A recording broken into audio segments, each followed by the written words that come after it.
This is the Marketing Podcast Network.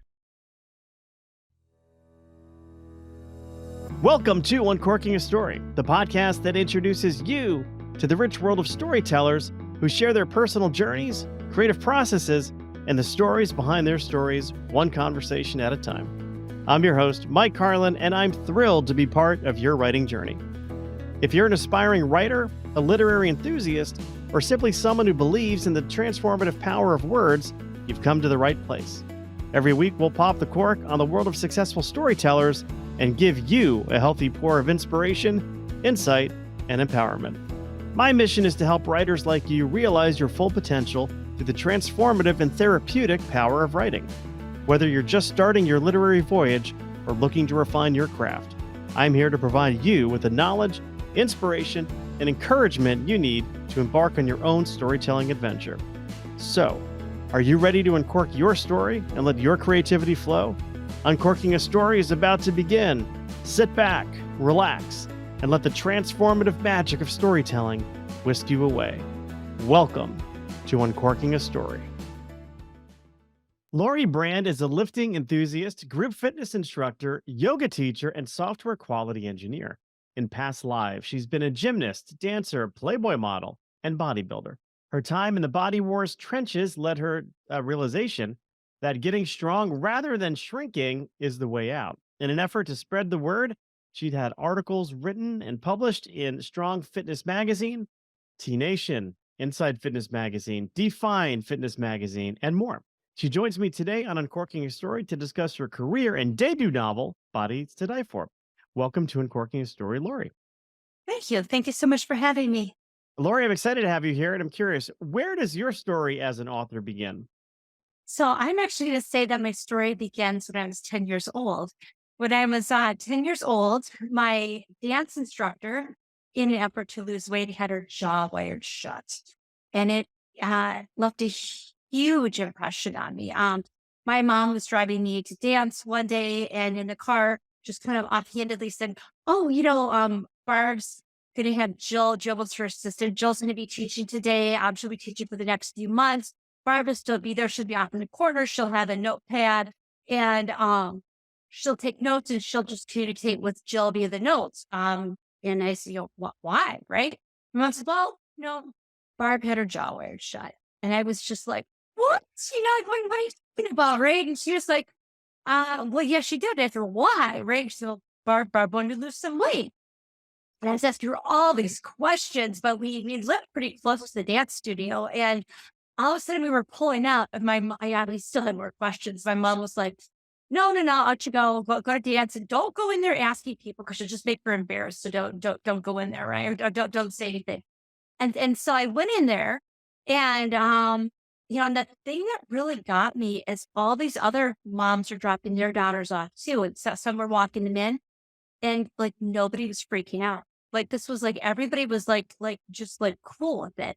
And I went to my dance class, and sure enough, Barb's off in a corner on a chair taking notes. And so I watched this go down over the next few months. Right, Barb starts to shrink. I'm just mesmerized by this. Right, this has my attention. And Barb starts to get smaller and smaller and smaller. Periodically, she sucks on a protein shake, and her cheekbones pop out. And anyway, one day after maybe 3 months or something, I did something where I must have done something wrong. I don't know. But she points at me, and she curls her finger, like come here, right? And so I go over there, but shoes, tap, tap, tap, tap. And I have to get up close to hear her because her jaw's wearing shut. She's going to fuck through her gritted jaw. And I don't remember what she told me, but when she was done explaining or telling me whatever it was, I realized that there weren't any other moms around. Yeah, there weren't any other kids. There's nobody to rat me out. And so I could like ask her, right? And so I said, "Is it true you had your jaw wired shut?" And yeah, she said, "Yeah." And I asked if it was possible to see the wires, and she said, "Yeah." And I asked her to show me. So she hooks her finger in her jaw, and she pulls it back, and I can see the silver wires zigzagging up and down between her upper and lower teeth. And it was like robotic sharp fangs, and it left judge. I mean, and so that left a huge imprint on me, right? Like how important was it to be thin? it was that important, right? And from there, it just kind of went on. I was a dancer, I was a gymnast. A lot of my friends had some pretty significant eating issues and things. One of my friends was hospitalized for bulimia. When I saw her, I never heard the word until she was actually hospitalized for it. And when I went and I saw her, this was like when she was like 16, 17, and still a long time ago. I'm 54. And she was in this ward with other people with eating disorders, and some of them had anorexia. And she had told me before her roommate came in, she said, "Joe, my roommate comes in. Don't don't take it personally if she's kind of mean to you, or she seems like she's angry. She's just angry in general. It's nothing personal. Um, she just doesn't want to be here, she's been here before for anorexia, and she's really pissed that she got brought back." And I'm thinking, I mean, my friend looks no worse for wear. It's probably not that big a deal, and parents are kind of overreactive. And then the girl walked. Oh, and my friend also tells me that apparently the anorexics look down on the bulimics, right? Because my friend is bulimic and she's out of control, whereas the anorexics are very like, they have their shit together and like are really controlled, right? And so this girl is like looking down on my friend. And so then the girl walks in the room, and my very first thought when I saw her was that she's gonna die. Yeah. She was so emaciated, right? I could see her skull through her face. And up until that point, this was like the 80s, right? Where I thought, you couldn't be too thin or too rich. And that was like my first real, you sure can be too thin, right? And like I didn't understand why somebody would do that to themselves. And so just from there, the stuff has been on my radar. And then when I was in college, strippers like a side gig. And now you're monetizing, what you look like. So if you ever had any illusions on how you look, right, the Mighty Dollar is going to let you know. So anyway, this just goes on and on. I eventually I graduated from college. I decided to stay as stripper because it pays more than it's going to be to like get a job. Despite that I had a chemistry degree, and so I married my husband, and eventually we moved to Chicago. I get pregnant, and I'm a stay-at-home mom. And so you'd think that now as a stay-at-home mom, it wouldn't be such a big deal, but like all the friends that I hung out with, it was still a big deal. Like, everybody, get a group of women together, everybody's going to talk about that they want to lose 5, 10 pounds. And then even eventually when my kids all went to school and I decided to actually get like a legit job, I went back to school. I got a master's in biomedical engineering, and now I work as an engineer. Um, you still get a group of women together, and I hear from my friends who I work with, right, where her engineers have got like legit good jobs, and they worry about, it's one of the, it's a big insecurity. And then I also got into competitive bodybuilding for a while, and I'm hanging out with people who have phenomenal physiques, right? Just completely phenomenal physiques. And I'm listening to some of them say like, "Oh my God, I'm so fat," and I'm looking at them and they're just thinking like, "This is crazy." And then somewhere along the way, I started. I don't know what it was, but I started lifting weights more for I like made that change to like lifting for myself and getting strong. And it was that realization that getting strong was the answer. And I finally was able to kind of let go of that like shrinking mentality, right? That like of like what I was going to look like for everybody else. And instead I just wanted to get strong. And it was like such a cage door opening that I wanted to share it with others. And so I started writing for fitness magazines and all this and that. And then somewhere in January of 2020 is when Jillian Michaels she was on BuzzFeed, and somebody had asked her what she thought about but Lizzo as a body positive person. And Lizzo had said, why are we celebrating her body? Because it's not going to be great if she gets diabetes. And I don't know if you remember this. I don't know if you follow this kind of thing, but I'm telling you, Instagram completely blew up. Like everybody came down, looks so hard on Julia Michaels. And but I do see I mean, I actually love Lizzo, and I can completely understand why some people got really upset, because Lizzo has done wonders for many people's comfort with their body, or for their the idea that there isn't just one perfect size, or that you don't have to wait until you're a certain size to wear like a really cool dress or to live your life or whatever. But then other people, you were saying, well, we have to quit normalizing obesity, and then this whole thing was going on, and then not too much later, Adele lost a bunch of weight and posted her picture on Instagram on her birthday, and all sorts of people came down on her. They were disappointed in her, and like, why should she have to justify it, like what she looks? It was all this stuff was swirling around, and it just made me really, it made me want to write about it. Like, to kind of probe all sides of it, because the body positive thing started with good intentions. The wellness thing started with good intentions, but now you've got women ripping on each other on both sides, and just it was mostly women, just tearing each other down. And I hated to see that, and I decided to, and there's no need to tear each other down, because, like, the whole strong women, lift each other up, right? And we don't need to judge each other for how they're handling their bodies, or for what's best for them. And it just made me want to write about it, and wanted to probe how all this one-sidedness could, like, potentially result in a disastrous thing. So Mm. that's where it all came from. That is the long answer to the short. Yeah, yeah. Sorry about that. That's great. But Okay. it just highlights, I mean, from a very young age, this is what Yeah. we're exposed to. Mhm. Um, and I think for guys, I think there is a difference between like boys and Mhm. girls, like at that Mhm. age level. Like I was Yeah. certainly conscious of what an athletic physique was, Mhm. and maybe that I didn't have one when I was a young Mhm. kid. Mhm. But it didn't I didn't really take it to heart as much, I guess. Yeah. But I mean, you're at 10 years old, you're seeing your dance instructor, which is like a role model of yours, Totally. have a jaw wired shot. And this is Yeah. this is elective. This is not like She did it on purpose. yeah, I thought she's got like TMJ and this is like the solution for it. Yeah. Yeah. And Yeah. that's really extreme, but that stays with you.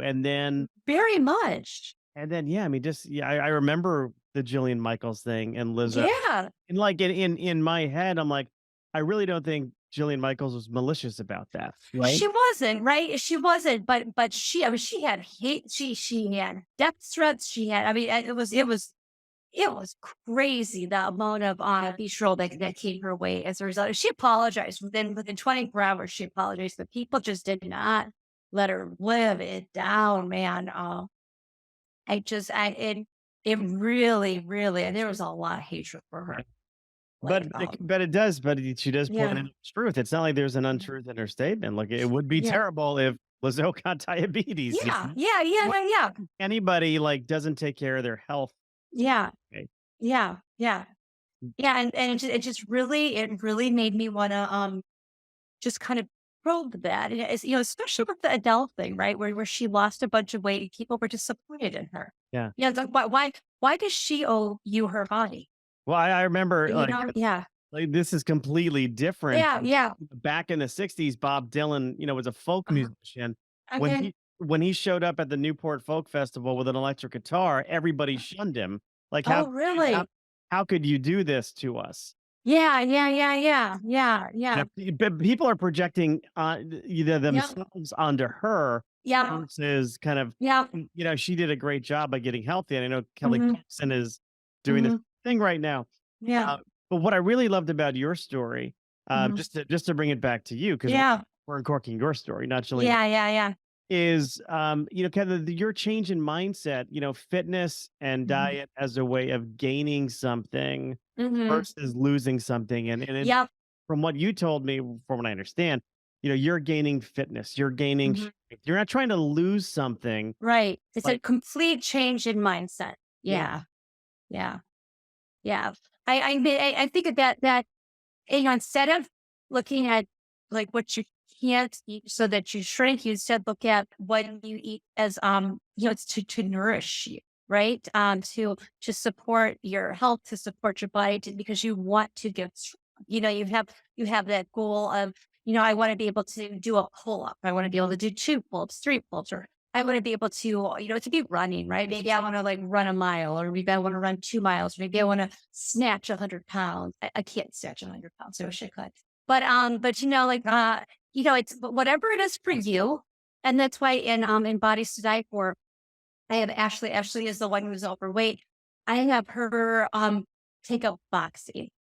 Just it's something that captivates her, and she starts doing it. And as she starts to do it, she starts to get strong, and she goes from being somebody who gets pushed around a lot and who's not very happy with herself to being somebody who's very confident and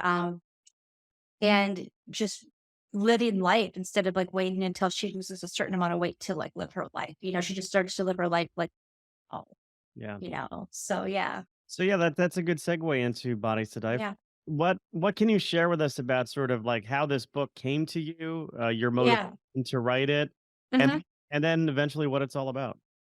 Okay, great. Yeah. So I guess my motivation was, was initially it was that Jillian Lynn, like that blow up, right? And when I saw this happening, I thought to myself, why does like somebody speak up, right? Like, why wasn't there a sane voice out there? And this little tiny voice inside of me said, like, why don't you? Right. And at that time I had been writing for fitness magazines, but you're sort of preaching to the choir, and if there was a way to sort of like get in other people's heads, kind of like the backdoor method, what if I could like slip that message into a thriller? Plus, I was already really fascinated by like all the death threats to everybody. I was like, oh my God, like what if somebody actually like kills Jillian Michaels, So that I guess that was the inspiration. Um and what it's about, it's about the clash of the fitness influencers, like the bikini bodybuilding, right? So that's what I was, right? I was bikini bodybuilding. But I just did it at like the NPC national, how was it, national professional something or other. I did it at that level, but there's another level, the IFBB, the International Federation of Bodybuilding. That the biggest competition of the year is the Olympia. And so I thought, if I'm gonna when I first wrote it, I just did it for a local contest. But then they would say go big or go home, right? So I ended up lifting that whole thing to the Olympia, which was that year. It was in Miami. And so I have the clash of the fitness influencers, they all have Instagram accounts, they're bikini bodybuilders, with the fat activists. And that series of fit girl murders results. And so it's following this thing as the countdown comes to the Olympiad. Various fit girls start to die in kind of whacked out methods. Like things that they're promoting, which I won't say, but like, look, whatever they're promoting is like the way they go down. And it ends up culminating on, the day of the Olympia when everything comes together. Yeah. Wow, it sounds Yeah. sounds intense. Sounds intense. Yeah. And I want to see too, it's not just about and it's very deliberate about this. It's not just about the clash of the fitness influencers with the fat activists. It's also the war on yourself. So originally this book was called Body Wars. And it's also the internal body war. So Gemma is the bikini bodybuilder, and she has this real internal struggle, like she used to be heavy in her head. She's got like this fat Gemma like lurking inside her that she's always afraid is going to come back and like destroy her life. So she's got this internalized struggle. So there's so many ways that, the underlying theme in this book is the war in women's bodies, the wars we engage in with each other, the wars we wage on ourselves. And there are just so many levels to it, like Ashley's got this, her mom's always on her about losing weight. There's even the fit girls have the pressure, the fat girls have the pressure, like everybody's got this pressure, and I just wanted to probe all of that. Yeah. So I'm curious, like when you started to put pen to Yeah. paper on this, Uh-huh. Was it in your head that, yeah, hey, I'm gonna write a full length novel, or did this start off as something else, or like I guess I want to get into like what your Yeah. was in the early days. So, so I just kind of like started. I wasn't sure. So I originally wrote a novel. I want to say like 10 years ago. About something else. I had written a thriller, and and I queried it and everything. I never got an agent for it. I set it aside, and then I like went back to school and got the job, and I just was really busy, so I set it all aside. But but I had actually been thinking about writing a thriller again, and I was actually in the middle of writing a different thriller. I was maybe it's actually the thriller I'm working on right now. I was maybe like 20,000 words into it or something when this delay in my book thing happened, and it just kept calling to me, and, I thought, "Well, maybe I'll finish the one I'm working on, and then I'll come back to the Jillian Michael one," right? But it just I think it's the only one I was thinking about, and finally I thought, "Well, you know what? I'm gonna let me see if I can do," I'm finally I'm just gonna set the other one aside. I'm gonna run with this because I'm really inspired about this. So I thought I'm gonna try to write, and I'll see if there's enough material here, and I'll see how it goes. And I checked out probably like maybe 25,000 words pretty fast. And that's when I was like, you know what? I think I got enough here to this. I think this will be a novel. And I just went with it. I wrote the whole thing. Yeah. So you had That's that how I did. you had that experience of writing Yep. something before that didn't Yep. that Didn't didn't work out. Mhm. didn't work out. Started another one, and then hey, the Mhm. universe sends you this like gift in Yep. these Yeah. Jillian Michaels, and you don't let it go. Yeah. Um, how, in terms of your path to publishing, how did you go about publishing this one? I know you mentioned querying agents for the first manual. Yeah. So the first, and there are other potential writers listening to this podcast. Nothing's ever wasted. So you learn a lot from that initial failure. So even though it's probably like 10 years in between there, I learned a lot from doing it the first time and not being successful with it. So the second time, once I finished writing it, I took longer to refine it. I sent it out to some beta readers. Which I never did that for the first one, right? But this one I sent out to some beta readers. I got some beta reader feedback. I made it as good as I could on my own. Um, there's certain things that I didn't know that I should have done in hindsight, but I didn't know it at the time. It would have made it easier, but I sent it out, got the feedback, fixed it up, and then when it was as good as I thought I can make it, I sent it to one editor who I knew, not an agent, but to an editor who I knew of that I wanted some feedback on, and it was somebody I admired, and she came back with feedback that was, and I'm very open to changing things, but she came up with some feedback that was so off course, and she wanted me to change something really fundamental to the book that I was paralyzed, and I didn't do anything with it for like I think almost like a couple months, like maybe a month and a half. I just sat on it, right? Do I rewrite the book, and do I do that or not? And I really thought about it, and I thought, well, you know what? I just don't want to write that book, right? This is my book. I don't want to write that book. Um, and I ultimately decided, you know what? I just don't feel like writing it that way. I'm gonna send it out.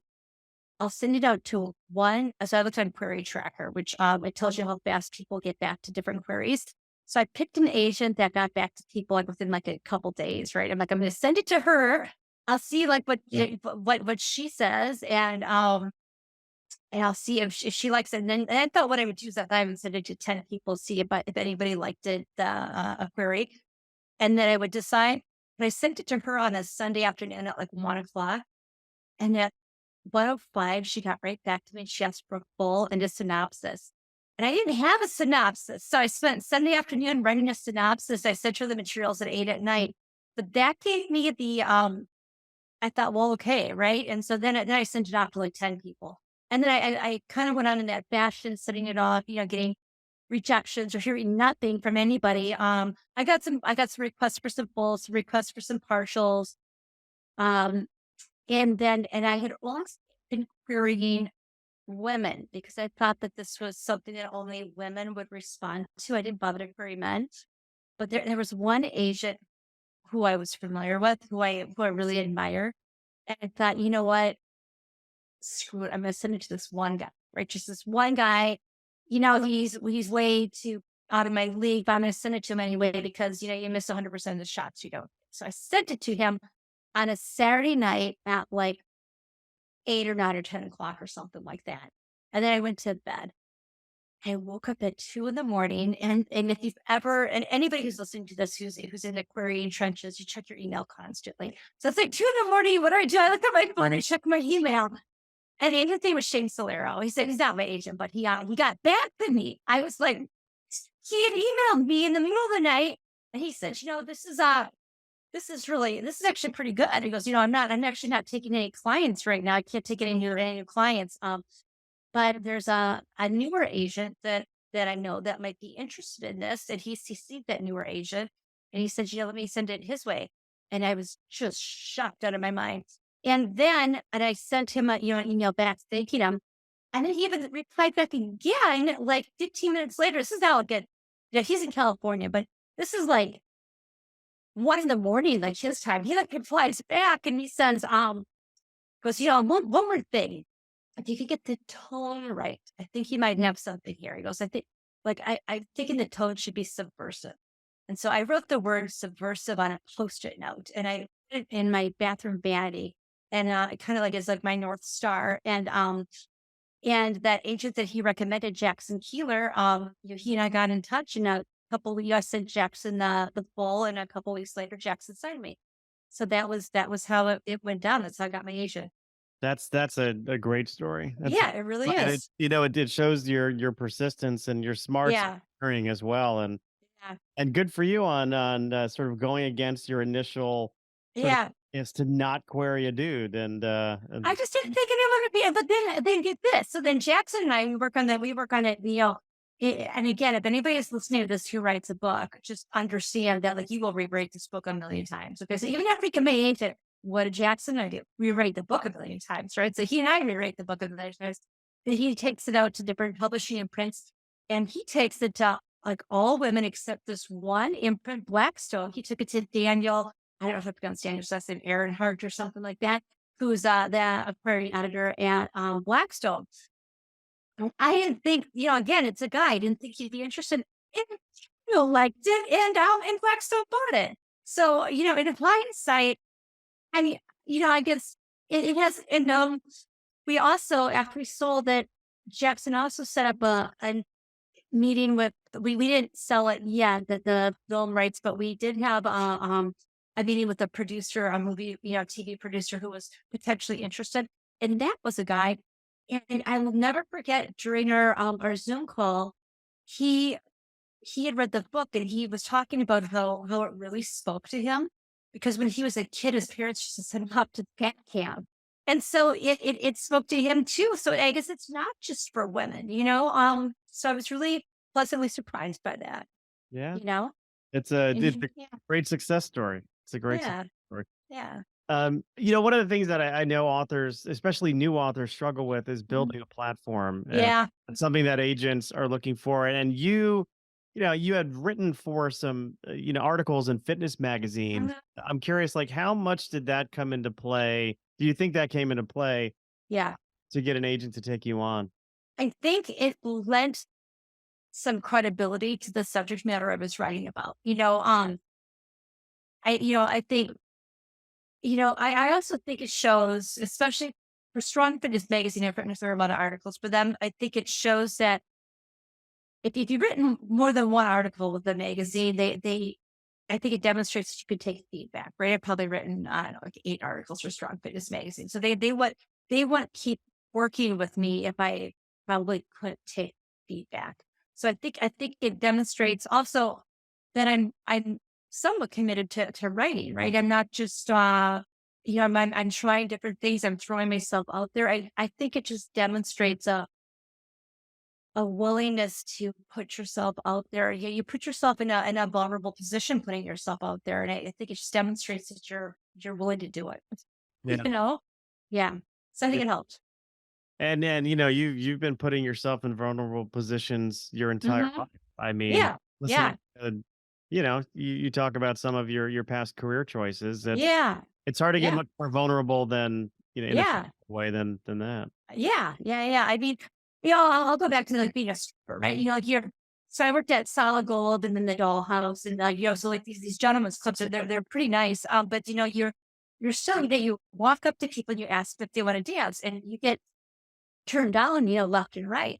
Um, and I was actually I was one of their more successful strippers, but you still, even if you get turned down quite a bit, and you just have to you realize that, so you might not be right for this guy, but this other guy over here, you're perfect for. And then it's kind of the same thing with writing. You're not going to be for everybody, and that's okay, right? I don't need to write a book that everybody loves. I just need to write a book um that at least one agent and one editor love, and that hopefully enough people out there, it speaks to them that they're willing to hear what I have to say.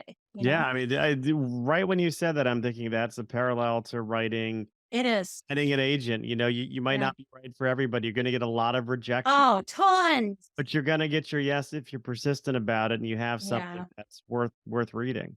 Yeah. I think so. I will say I'm though, it's, and there's also some luck involved. I've read, I know some people who have queried who I think have really good manuscripts, who haven't been able to get agents. So, I think there's also, it's not just a good manuscript, it's that you got to find the right agent. And it also has to be, I hate to say this, I didn't even realize it at the time, but it has to be something that the agent thinks that they can sell. Yeah. It has to be something that but at the time I wrote this, I wasn't thinking about that. But now that I'm more involved in this, I know people who have written books, they've even gotten agents, but their books have gone all the way to acquisition, and acquisitions have, marketing and publicity says, we like it, but we don't think we can sell it. Yeah. What a buzzkill that would be, so Yeah. I don't know.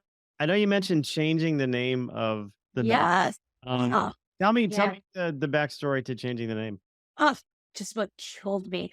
The whole time in my head, it was body wars, right? It was body wars, body wars, body wars. And that's what it was.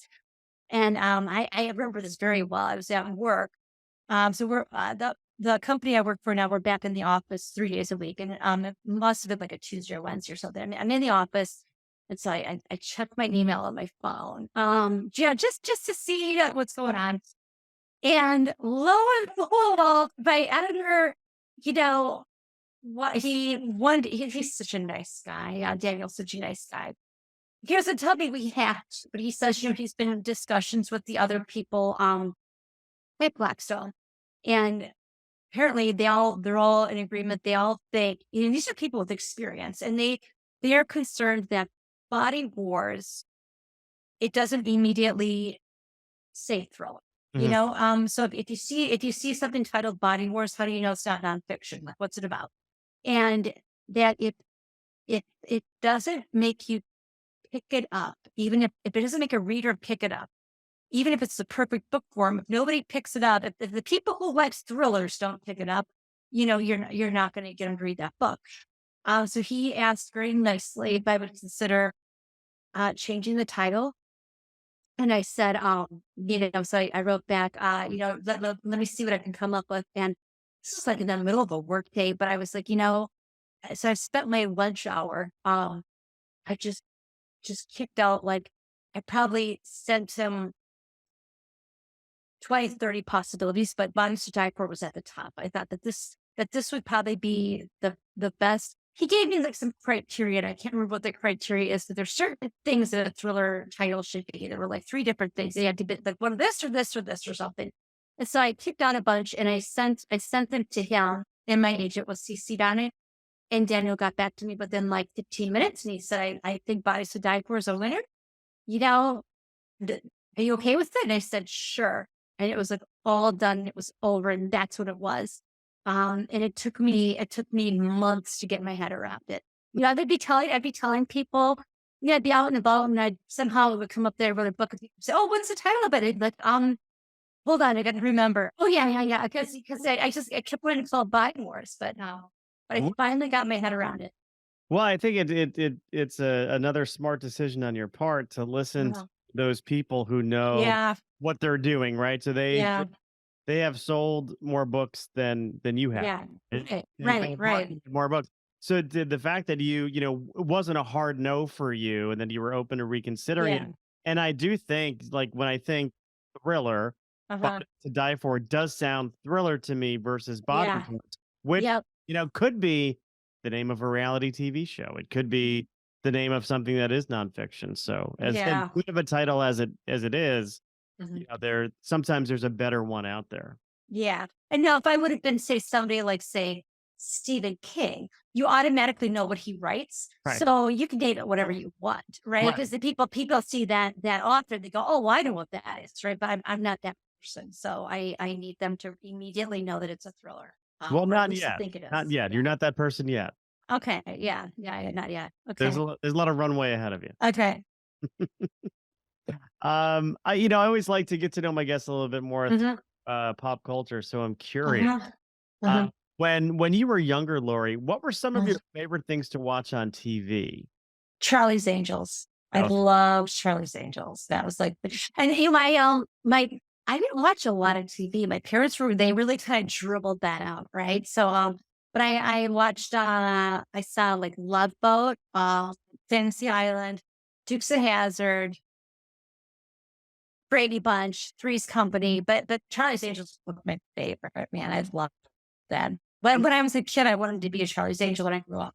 no, of course. Yeah, I mean, who wouldn't want yeah, to this? yeah, yeah, yeah, yeah, yeah. I will say, I we're around the same generation Uh-huh.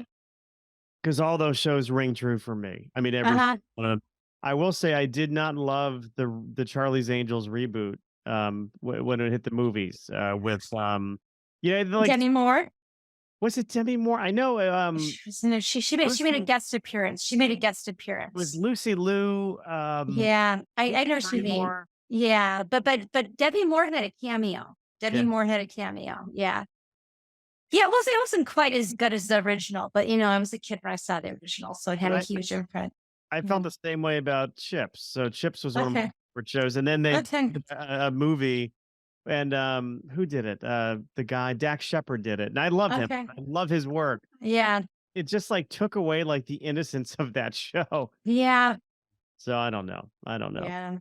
What about music? What did you like listening to?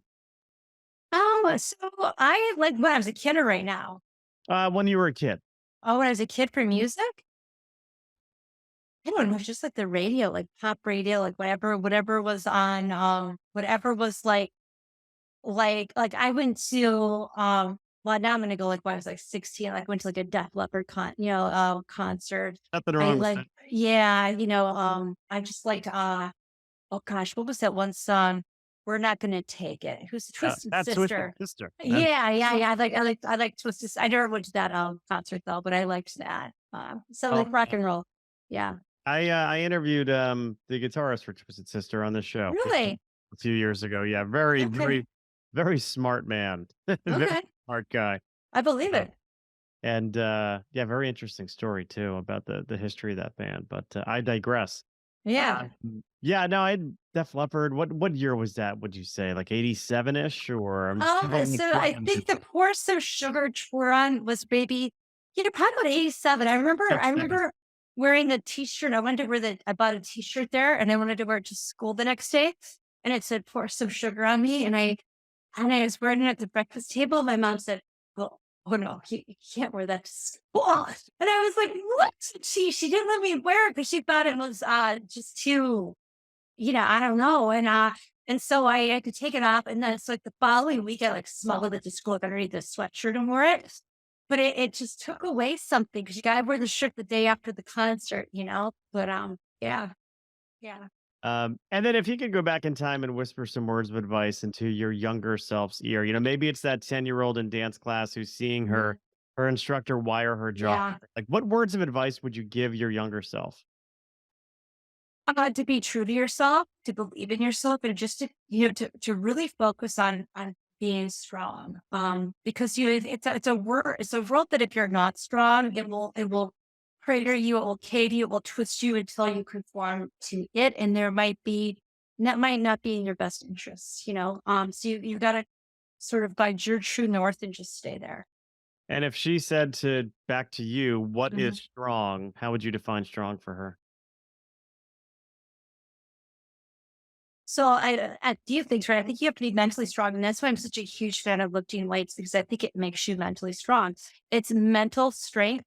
It's the ability to listen to other people, right? You're confident enough in yourself, in your abilities that you're willing to take criticism, you're willing to take feedback, and maybe you reject it. Maybe something doesn't align with what your goals are, with what you want. Maybe something does. Maybe something that somebody suggests causes you to change course.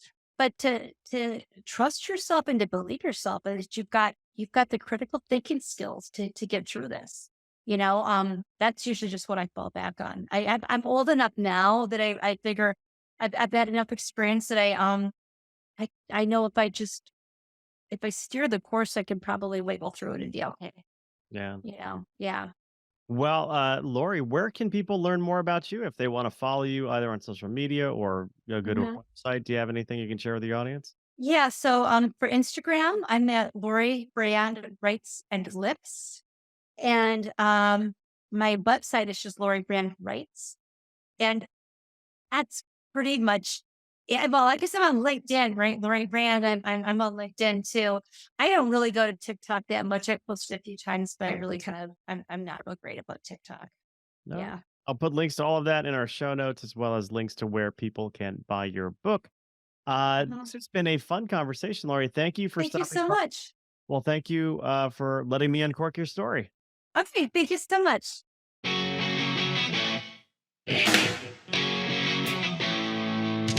Thanks for listening to Uncorking a Story.